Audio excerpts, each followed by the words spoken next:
Before the trophies, before the rivalries, before the sea of red and gold that would shake stadiums across India, there was a moment of injustice, a decision made on a football field in Kolkata, a wounded sense of pride, and a group of determined men who refused to stay silent. What followed would create one of the greatest football institutions in Asia, the story of East Bengal Football Club. The year was 1920. British India was still under colonial rule, and in Calcutta, today's Kolkata, football was more than a sport. It was identity, it was pride, it was a battlefield where communities fought for recognition. The city's football scene was dominated by established clubs. Among them stood the mighty Mohun Bagan, heroes of Indian football. But beneath the surface, another story was unfolding. A story involving players and officials whose roots lay in the eastern districts of Bengal, regions that today belong largely to Bangladesh. On July 28, 1920, the club Jorabagan was preparing to play a crucial match against Mohun Bagan in the Cooch Behar Cup. But something happened that day. One of the team's respected defenders, Sailesh Bose, was left out of the starting lineup. The reasons were unclear, yet many believed the decision reflected the discrimination faced by players from East Bengal. Among those deeply upset was Jorabagan's vice president, Suresh Chandra Chowdhury. He argued passionately for Sailesh Bose's inclusion, but his appeals were ignored. The disagreement escalated, and in that moment, Suresh Chandra Chowdhury made a decision that would change Indian football forever. Most people would have accepted defeat.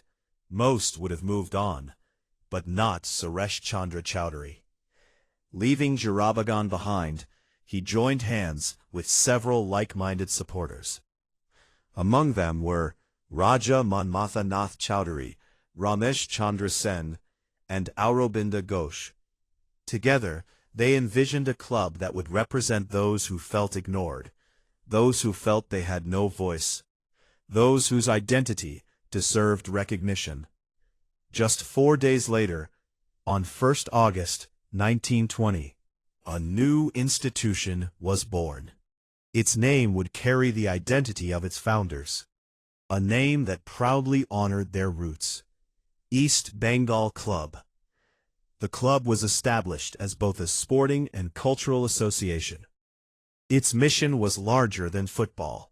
It represented the aspirations, pride, and unity of people whose origins lay in the eastern part of Bengal.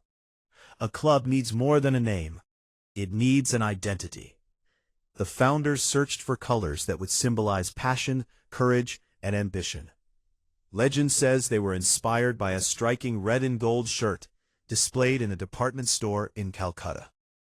The colors were unforgettable, bold, fearless, distinctive, and soon they became eternal. Red and gold, the colors that would inspire generations, the colors that millions of supporters proudly wear even today. A dream had been created.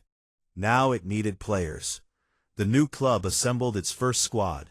Among them was Sailesh Bose himself, the player whose exclusion had sparked the movement. Other talented footballers quickly joined the cause. East Bengal was no longer merely an idea, it was becoming a team determined to prove itself on the football fields of Calcutta. Success did not come overnight. The club had no vast resources, no massive infrastructure, no guarantees, but it possessed something even more powerful: belief. With support from influential figures and passionate football lovers, East Bengal secured a place in the Calcutta football system remarkably and quickly. Players trained relentlessly, supporters gathered, and slowly a new force began emerging on the Maidan. As East Bengal grew stronger, its path inevitably crossed with Mohun Bagan. What started as competition soon became something much bigger: a clash of histories, a clash of identities, a clash of emotions. The Kolkata Derby was born. Year after year, generation after generation, millions would stop everything to witness football's greatest rivalry in India. Red and gold versus green and maroon. A rivalry rooted not merely in football, but in history itself. Then came 1947. Partition changed the destiny of the subcontinent. Millions migrated from East Bengal into West Bengal. For many displaced families, East Bengal Club became more than a football team. It became a symbol of memory, of belonging, of home. The club carried the emotions of countless people who had left everything behind. Every victory felt personal. Every trophy felt meaningful. Every chant echoed generations of history. From a protest against exclusion, East Bengal evolved into one of India's most successful football clubs. League titles, cup triumphs, historic international victories, legendary players, unforgettable derbies, and millions of passionate supporters across the world. Yet perhaps the club's greatest achievement is not measured in trophies. It is measured in emotion, because East Bengal was never merely founded to win football matches. It was founded to stand against injustice, to protect dignity, to give people an identity, and more than a century later, that spirit still burns brightly. On August 1st, 1920, a disagreement created a club. A club created a movement, and that movement became a legend. This is not just the story of a football team. This is the story of courage, pride, and the eternal red and gold. This is East Bengal.